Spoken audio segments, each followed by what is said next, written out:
Someone who I tremendously respect in this next session. Sarah Friar, who I'll talk about in a second, is going to interview Tim O'Reilly, who is a legend in the industry. Wrote a book recently called What's the Future that was a very thoughtful articulation of where we stand and where we could go with technology and the technology industry and society. And he was just telling me about some new ideas he has that are really important about where the relationship between the tech platforms and society is going, and I'm sure Sarah Friar is going to ask him about that. Sarah is a journalist at Bloomberg who I've gotten to know in my own work over there. She has got a book that's coming out in April called No Filter, The Inside Story of Instagram. She's covered a lot of great stuff about Instagram and social networks and Facebook. So I'm very pleased that Sarah will be doing that, and we're still vamping slightly to get a few more people in the room, but I wanted to say,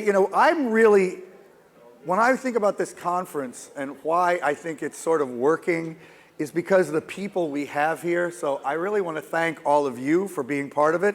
And I know it's very tightly programmed, and we've been moving very quickly, so we haven't had quite as many questions from the audience and comments as I would ideally like, but it's your presence that makes this possible, so we really appreciate that. And I think I'm going to just make the decision that we're ready to go and bring Tim O'Reilly and Sarah Friar onto the stage. So come on out, you guys. Thanks, David. Thank you. Thank you. All right, come on in, folks. It's time. So Tim, I think that was a great intro from David, and backstage we were talking about how you have really been part of the conversation about how the internet is changing for decades now, and you've really been a deep thinker about where we're headed. And so when you think back to popularizing the Web 2.0 term, that was really a time of democratization, thinking about user-generated content, of fueling the internet. And now we are in this world of giants. And what do you think is the fundamental issue we're grappling with today as we look at the state of the internet? Well, I think the fundamental question is one of incentives. I think we have to cite tech in its environment. And today, most of the leading tech companies are either public companies or on their way to becoming public companies, or they're so heavily capitalized that their primary objective is financial. And so we look back on that era of the late 90s, early 2000s, when we had this tremendous optimism about the web. When Google said that their goal was not to be evil, when Google said that their goal was to have people come to Google and leave immediately. That was like a golden age. My original definition of Web 2.0 was that it was all about harnessing collective intelligence. The companies that had survived the dot-com bust weren't just trying to push stuff at you. They were trying to actually connect people in new ways. And that's still true in a lot of ways.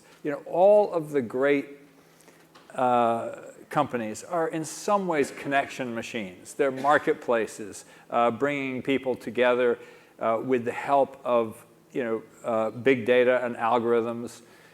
The thing that has really changed, though, is that the leading companies are starting to turn away from the things that made them great. And it's kind of interesting because the company that had turned away previously from the thing that made it great, and that is Microsoft, actually has gone back to it. If you read Satya Nadella's book Hit Refresh, he said we had to go back and ask ourselves what was it that had made us great in the first place, and it was like our whole job was to help other people write software. So you think Facebook, Google are in a sort of old Microsoft They're definitely working on being like Microsoft used to be. And let me give you a very concrete example of that in Google's case. most of you are old enough to remember when Google consisted basically of 10 blue links wrapped around with a little sort of reverse gamma shape of three small ads at the top and a band down the side. They had a different color. You knew they were ads. And that's actually, believe it or not, still true, minus the ads, for non-commercial searches. They're 10 blue links. But wherever there is commercial potential, Google has changed tremendously. More than half of all Google searches now end at Google. There's no click-through to anyone else. Google has basically done what Microsoft did in the 80s, which is to say, oh, this is a really lucrative category. We should own it. Not only that, they have basically preferenced their own properties. Like if they actually followed the rules of their algorithmic matching that said, we're really looking for what the collective intelligence of the web thinks is the best source of content, the Google sites wouldn't necessarily be at the top. They've been artificially pinned there because it's good for Google. Do you think the same way about Amazon's in-house products? Or? Yes, I think that's very, very similar. Amazon, Jeff says, we want to be the most customer-centric company on earth. And they're not as far along as Google is, but I think that they have replaced, again, going back to the early period when I first started talking about this idea of collective intelligence 15 years ago, Amazon distinguished themselves from all the e-commerce competitors by, like Google, using all these techniques to understand what their users actually thought were the best products. And the default search was for that kind of, like, this is the collective intelligence best product. And today, the default is Amazon picked it. And not only that, they now have a fast-growing advertising business. And the question is, can advertising be user-centric?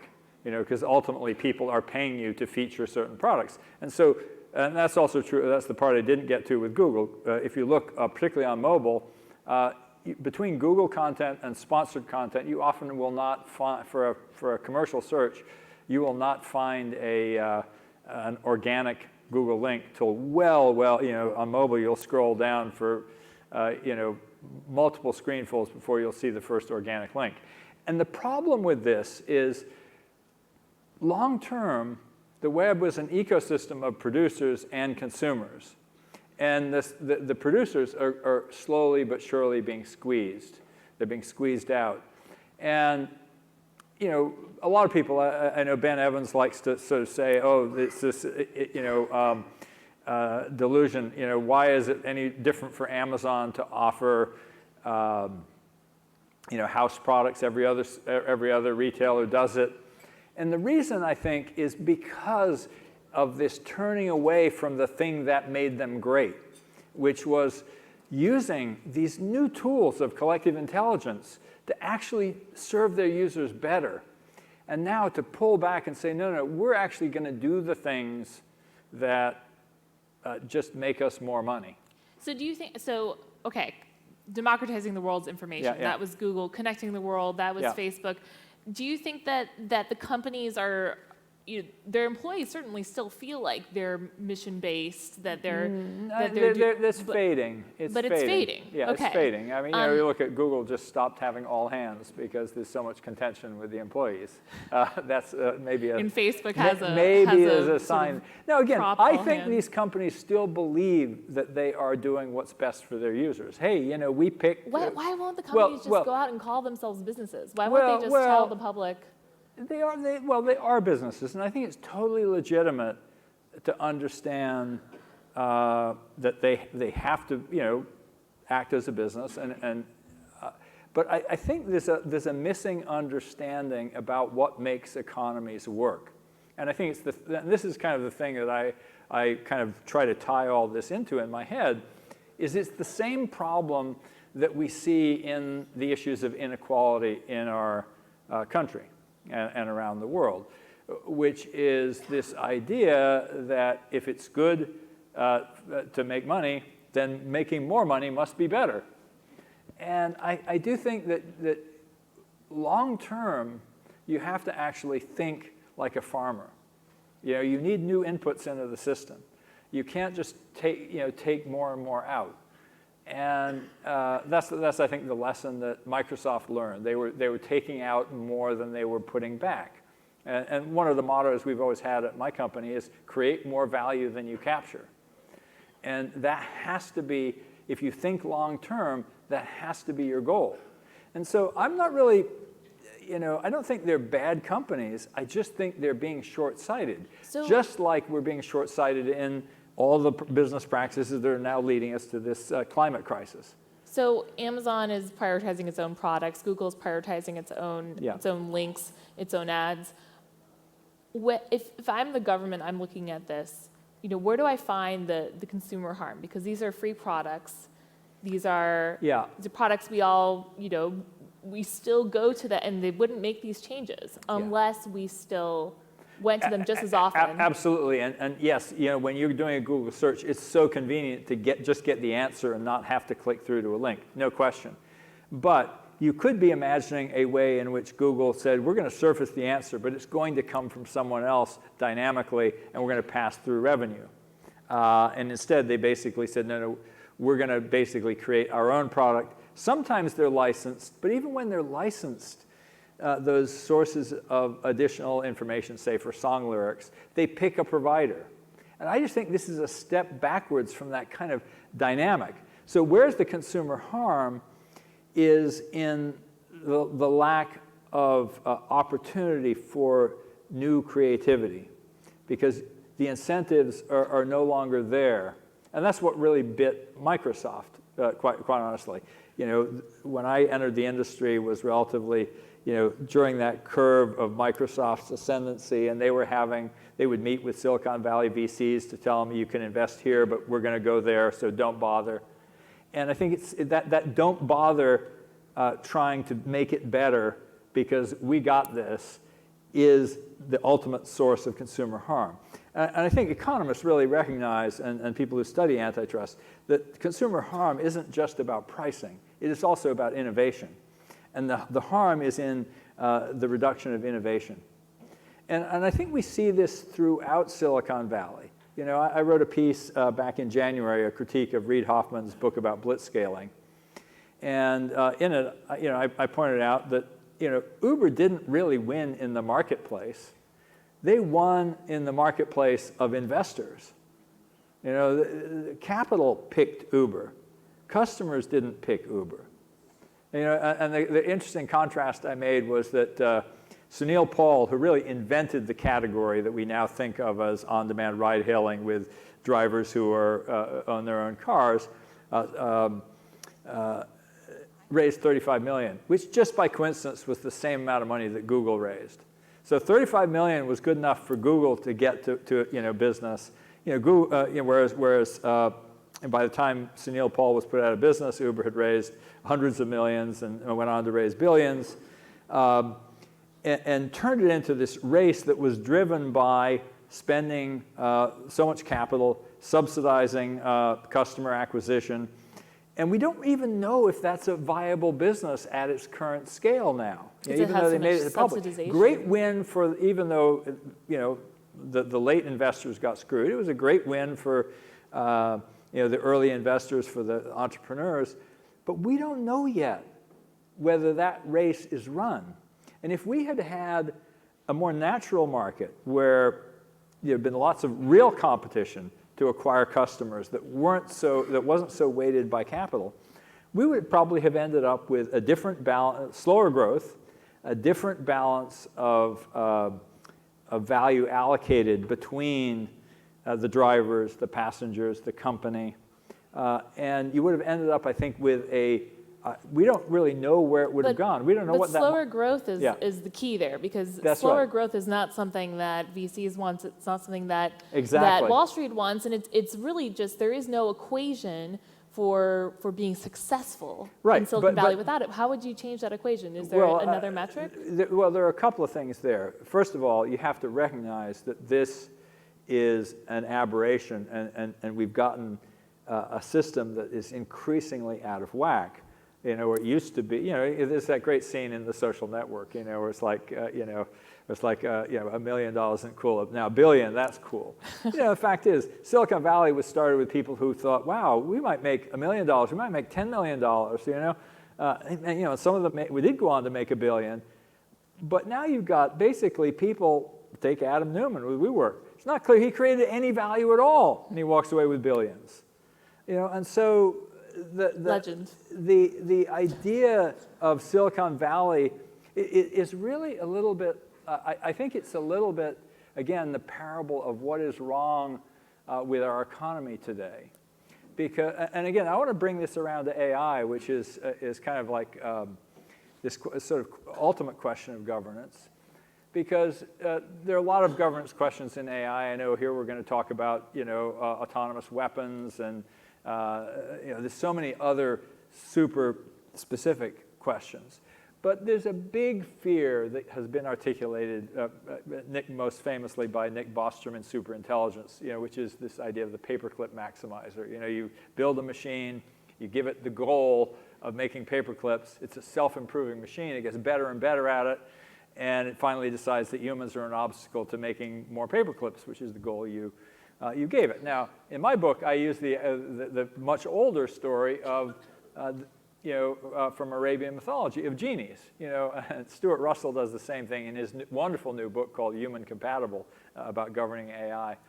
And he says, in all of those stories, you get 3 wishes, and they always end with the third wish is undoing the first 2 wishes, which is kind of where we are with our AI system. And here's the thing you need to understand about our algorithmic systems in general, Facebook, Google, whether they're AI or not by some detailed measure of how we think about what is AI today, they are algorithmic systems that have been told to optimize for one thing. And you can see how that goes wrong. Facebook thought that showing people more engaging content that would get them spending more time with their friends would bring people together. Turned out they were wrong.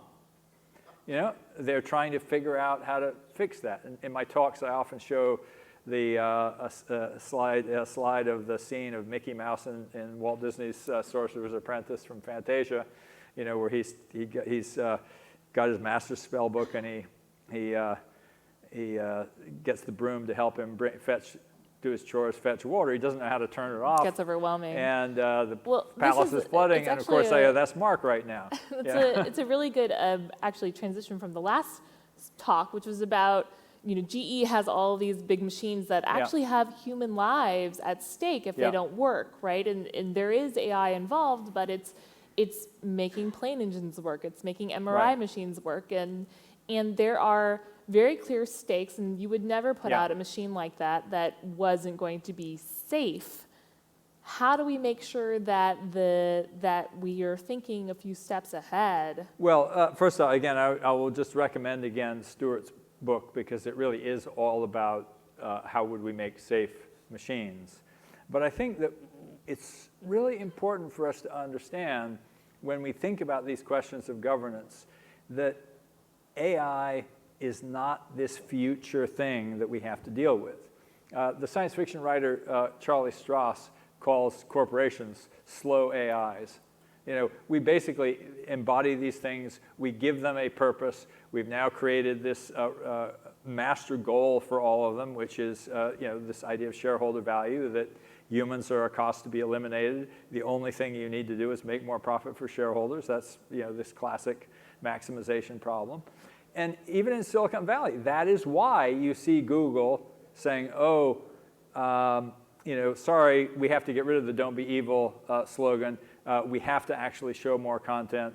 YouTube, we're not sure whether showing people more engaging videos is going to be good, but it makes us more money. We should just go ahead. Because we built a machine whose imperative is to grow profits. Do we need transparency for the machine? Do we need I a think new that- regulation? well, What's I think first off, we see things like the Business Roundtable that is saying, hey, we need to start taking other things besides shareholders into account. We need to give that teeth. That needs to be walked back, in law. The fact is, it has been increasingly a matter of law, and boards think, oh, we are actually have a fiduciary responsibility only to shareholders. So until that rhetoric, that business rhetoric is starting to come around, but until we actually have a system that changes that, I don't think we're going to get very far. I think we also have to really start thinking about the tax consequences of our financialized system. Anyway, there's a lot, and I think we should get to I think we're going to get to questions questions, now. yeah. Yeah, who has a question? Get a mic down to here. Thank you, Tim. That was great and hard-hitting and needed. There's one other entity you didn't mention that might be worth it, which is boards, like the Yeah. board of Ubiome, or all these companies start with a founder, usually with good DNA. Maybe, there's Adam Newman, questionable, whatever, but their DNA kind of gives way to a metabolism. Yeah. Whether it's revenues or capital. And the Yeah. boards are supposed to be the guardians and Do you think want long to term. speak to the board, what the boards can do? Well, in some ways, my radicalization as a capitalist. Now, again, I am a capitalist. I have my own company, and but my radicalization as a capitalist began when I was on the board of Macromedia, and I was sent to the Stanford Directors College because the Institutional Shareholder Services gives companies brownie points if their directors get go to an accredited director's education program. And I thought, I'll learn how to be a better director of a public company and look after the broader interests. And instead, I was told, don't take any notes, don't keep the board book. Here's how you cover your ass. And meanwhile, basically, the director compensation was, totally aligned with, hey, make this stock go up. And you work for management in exactly the same way as the management. All the incentives were wrong, and so I think that the board, the idea of board oversight in an era of shareholder value primacy is just useless. Next question. Reminds me, I took a business law class in college. It was the same thing. How to get out of contracts, how to make sure you, reduce liability. By the way, there's another wonderful book I'll recommend is Marjorie Kelly's The Divine Right of Capital. She wrote this book 20 years ago, and it kind of laid out this entire idea. Anyone else? Yeah. Anybody else have a Hard question? for us to see if anyone has their hand up. Okay, I got one over here.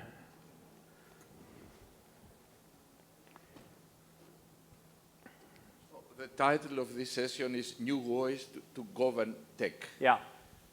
And there have been some ethical considerations, and you bring some financial and the incentives, but there is something else.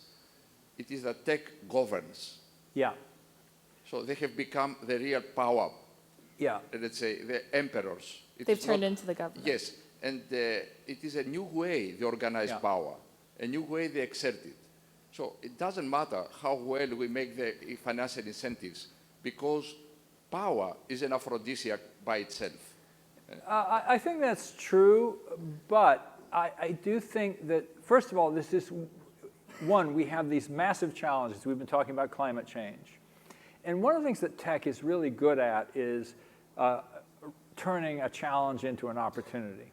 And so I do think that there are massive opportunities to take the skills that we built in the tech industry and turn them towards good. I'm deeply involved with an organization started by my wife called Code for America, which is trying to bring tech skills into government with a focus on making services that actually work for people. We have massive, opportunities in responding to climate. And when I think about the ability that these companies have actually at their best to govern marketplaces, to build incentive systems. Google literally matching up, hundreds of millions of suppliers of information with billions of consumers, the ability of Amazon to bring down costs and democratize commerce. These are powerful, powerful new tools that we have for managing economic activity, solving problems. And I think a lot of those techniques of taking more, like again, when I think of the essence of what Google was good at, it was taking hundreds of factors into account to come up with the best result. And none of those factors in original Google search was money. And that's like an incredible utopian vision. And when I think, what are the problems of the world today? We actually have to build systems that take hundreds of factors into account. And I think it's an ecosystem model.